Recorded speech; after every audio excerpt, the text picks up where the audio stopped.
მოგესალმებით, ძვირფასო მეგობრებო და ვნახოთ დღის ენერგია.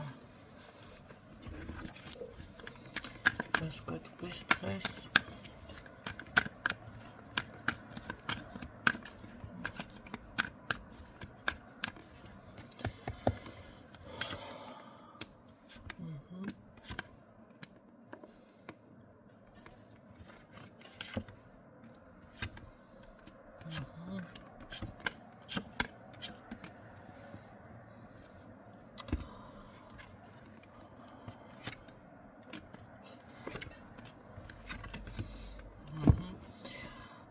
აქ არის აშკარად, რომ თქვენ უნდა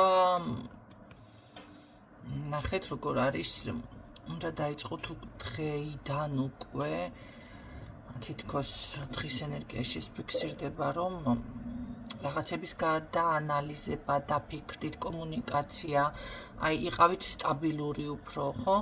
შიში, ეჭვი, ესეთ რაღაცებს არ მისცეთ უფლება ყოველ შემთხვევაში. დღის ენერგია ეს არის, იმიტომ რომ თითქოს გახსნილი არის აქ თქვენთან გზები და დღეს გეუბნებიან, რომ იყავით კომუნიკაბელური, იყავით სტაბილური, იაზროვნეთ, იფიქრეთ ყველა წვრილმანი დეტალი და აუცილებლად იქნება წარმატება, ხო? ბევრ რაღაცას გაიაზრებთ, ბევრთან ეს იქნება. ან მიხვდებით, შესაძლებელია შეამჩნიოთ რაღაცები თქვენს ირგვლივ კიდევ და გამოდით დაუბნეული თუ ხართ, ან არიცით, ან რაღაცა ხო ეჭვი რაღაცები გააწუხებთ, აი ამ პოზიციიდან რომ მიაღწიოთ წარმატებას. აი დღევანდელ დღეს ეს არის ჩემო კარგებო, გისურვებთ წარმატებებს და გამშვიდობებით დროებით.